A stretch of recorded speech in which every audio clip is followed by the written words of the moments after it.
Final Fantasy VII Creepypasta, The Darkstrider. I also think it's worth mentioning that the Final Fantasy fan club that I'm reading this off of, your mouse turns into a Moogle. It's really cute. I know what you're thinking. This is just another video game creepypasta. However, that isn't true. My experience has been unlike any other. I was innocently playing Final Fantasy VII on my PlayStation 2 for what was probably the 10th time. I never seemed to get sick of that classic game. I was flying on the airship in Disc 2 when I suddenly remembered that a hidden scene could be viewed in Shinra Mansion if returned to on Disc 2. Apparently, the scene depicted the true events behind the Nibelheim incident, specifically Zack rescuing Cloud from the mansion's basement in a flashback. I eagerly landed the Highwind near the Nibel Mountains and walked into town. I truly regret doing that now. Instead of the normal music that plays when I enter the town, the creepy music that you hear when you see Genova's headless body in the Shinra building was playing. Not only that, it was much louder than normal, and accompanied by an occasional heartbeat sound. The town itself also seemed off, as a windmill wasn't spinning, and Sephiroth clones were gathered around outside the Shinra mansion. When spoken to, they only screamed, more loudly and realistically than I thought possible on the old game. No text box would come up when they were spoken to either. Despite my growing fear, my inner nerd told me to press on, so I could learn the truth. The interior of the mansion looked far worse than it should have. Deep scratches from untold monsters covered the walls, and the bodies of many NPCs and a few Sephiroth clones littered the floor. That haunting Genova music was still playing, and blood was pooled around most of the bodies. When spoken to, the bodies would disappear, but the blood would remain. Nothing like this had ever happened to me in a game before, so I was, and still am, genuinely afraid. Yet I felt that I had to press on, to satisfy my regrettable curiosity. As I came to the stairs, the gigantic skeleton of the beast lost number was hanging across the stained glass windows. As I walked past it to another room, small flames burst forth in its eye sockets. I heard it say,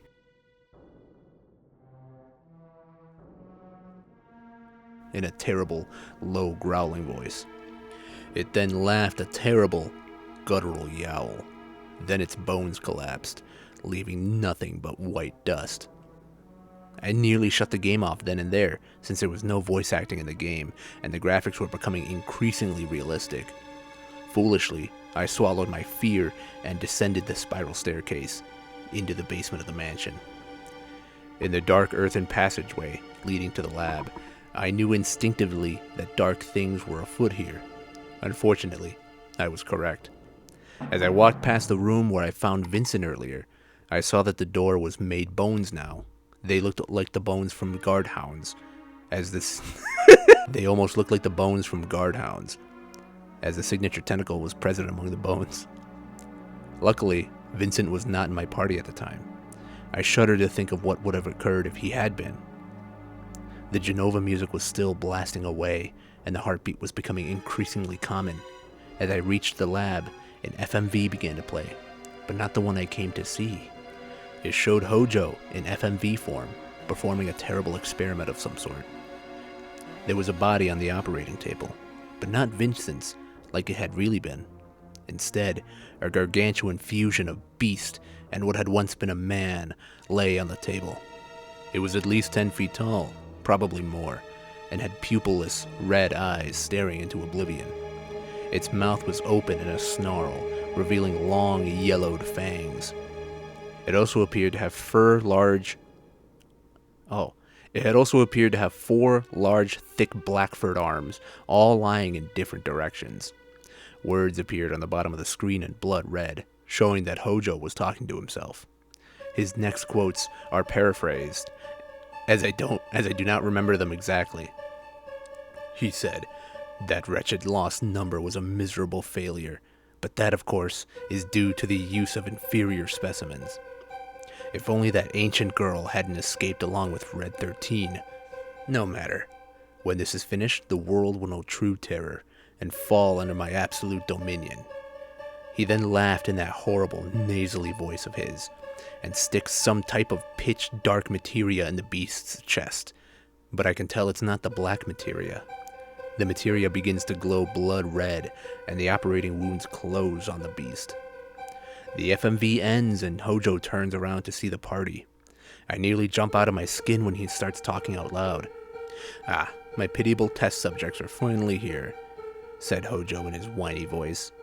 "Your bodies will yield valuable data when Darkstrider is finished with you," continues Hojo out loud.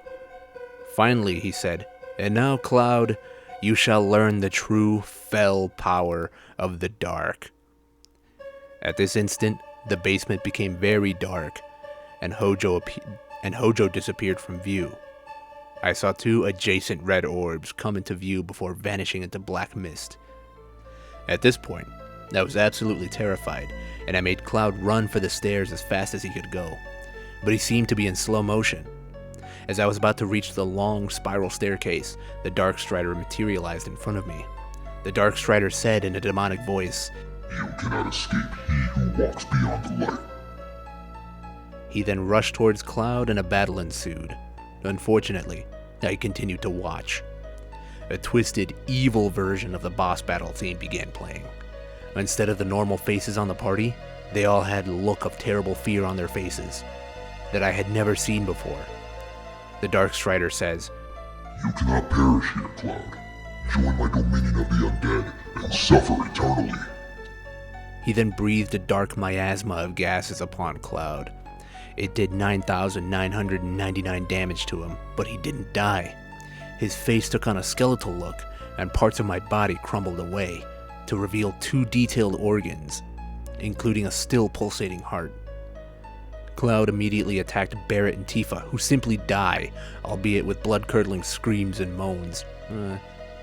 As Cloud slices them with his sword, the 2 die normally, but their bodies disappear in a dark mist and do not reappear.